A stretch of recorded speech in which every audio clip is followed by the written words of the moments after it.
Thanks for staying tuned. I'm Colin Abrams with the HGP Sportscast.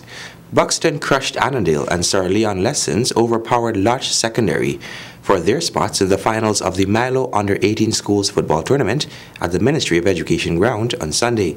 Stanford Howard brings you the highlights. In Sunday's school football action, Annandale took on Buxton in the first semi-final match. It was Buxton who looked like the better side with control and ball possession, as they continued to make attempts at goal, but came up short even with a few near misses. Shamar Scott finally got one past the goalkeeper in the 24th minute to open Buxton's account. Buxton ended the first half with 1-0 lead.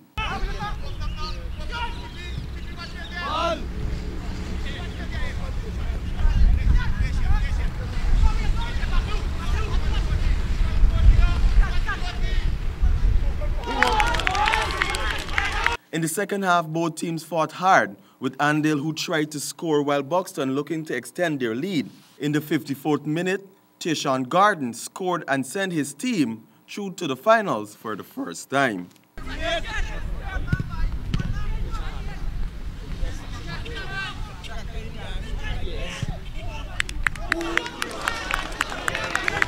In the second semi-final, former champs Leon Lessons trounced Lodge with a 4-1 victory. Troyston Louis gave Leon Lessons the lead in the 6th. Zion Gray was awarded penalty kick in the 29th minute to give Leon the upper hand going into the second half.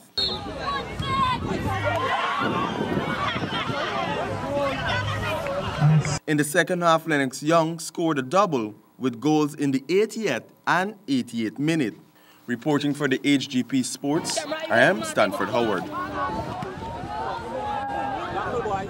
Pepsi Hornets Rugby Club defeated top Trinidad and Tobago side Harvard Rugby Club in the Ghana Rugby Football Union season-opening Sevens one-day competition.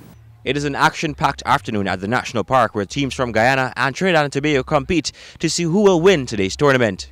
The final saw Pepsi Hornets crowned champions from a 10-0 win over Harvard of Trinidad and Tobago. It just happened that I'm in Ghana for personal stuff and this tournament happened, and the level of the tournament and what was at stake is the first time this ever happened in Ghana. So I wasn't let this opportunity as in history. First time I played for 200,000. You know, and all the other teams, like you can see, I can barely talk. All the other teams really showed a level that was missing from Ghana rugby probably 2 years ago. If this level be up there, going to Mexico, last October would have been a different outcome in terms of who win the tournament and went to a couple of games in Australia. So I was disappointed about that, you know. So with our first team that came back with Claudius, we all know what Claudius can do. And I wasn't going to get him because we always play together. First time we play against each other in Ghana, in Trinidad, we always play against. Scorers of the match were Kevin McKenzie and David Valencia, who led the Ghana squad to victory and gave their team the top prize of $200,000.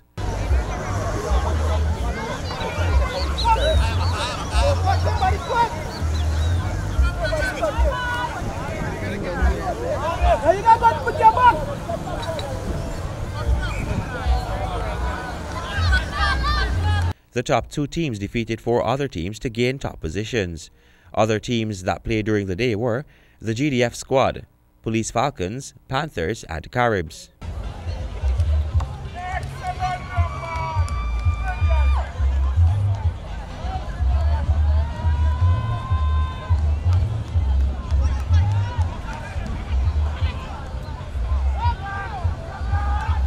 MVP of the day went to Hornets player Abdullah Silverstone, who received a medal and $20,000.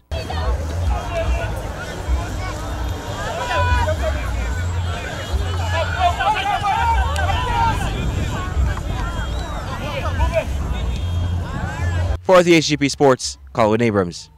The Ghana national under-15 team departed Guyana on Monday. The team, which benefited from exposure in the Ghana Cricket Board Under-17 Inter-County Tournament and from a week's pre-tournament camp, appeared high in confidence and well prepared for their competitive regional encounter. The team will face Barbados, Trinidad and Tobago, Windward Islands, Leeward Islands, and host team Jamaica. Ghana Under-15 will commence their efforts to secure the 2018 CWI Regional Under-15 title against Windward Islands. The team are as follows.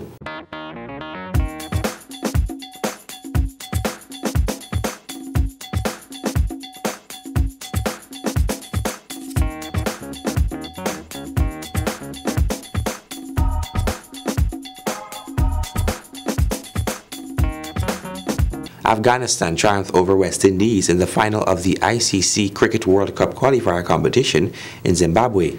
Stanford has more. Skipper Holder, who won the toss and elected to bat on a tacky, slow surface, but their batting never got going. Roveman Powell top scorer with 44, along with Guyanese Shemroy Hetmeyer 38, and opener Evan Lewis 27 were the only decent double figures on the board. And the Afghan side eventually bowled out the Windies for 204 in 46.5 overs. In the Afghans' run chase, Mohammad Shahzad, specially quick, brought the target within reach, closing in on what would have been a memorable 100, and with a gale floating the ball up, Shahzad lined up a big shot too many, aiming for the straight boundary. He instead chipped a catch to Holder at mid-off for 84. But by then, his efforts had brought the runs required to just 56, at an asking rate of just 2.94, while Ramat Shah, 50, kept the middle order steady, and Mohammad Nabi trio of sixes brought an emphatic end to Afghanistan's time in Zimbabwe to lift the ICC Qualifiers trophy. Reporting for the HGP Sports, I am Stanford Howard. The Ghana Football Federation has commenced a commission of inquiry into sexual harassment of female referees by match officials and administrators in the football fraternity. The 5-member commission was set up by the GFF following complaints of alleged sexual harassment of its female referees and is chaired by Dr. Karen Pilgrim, Vice President of the Ghana Olympic Association, with other members being Dr. Melissa Eiffel of the University of Guyana, Karen Joseph, Human Resources Consultant, Karen D'Souza, Red Thread, and Joy Nicola Marcus Red from the Red Thread. The objectives of the COI include, but are not limited to, the following: to develop a policy against sexual harassment for referees in Guyana, to evolve a permanent mechanism for the prevention and redress of sexual harassment cases, to ensure the implementation of the policy in letter and spirit through proper reporting of the complaints and their follow-up procedures, to create a secure physical and social environment to deter any act of sexual harassment, and to promote a social and psychological environment to raise awareness on sexual harassment in its various forms. Public participation is encouraged and all hearings will be done on camera. Persons giving testimonies can be accompanied by a counsel or advocate as desired. Additionally, persons wishing to submit oral or written statements are asked to contact the COI via email at gff.listens@gmail.com or telephone number 660-4289. The deadline for submissions is April 13, 2018. And that has brought us to the end of this edition of the HGP Sportscast.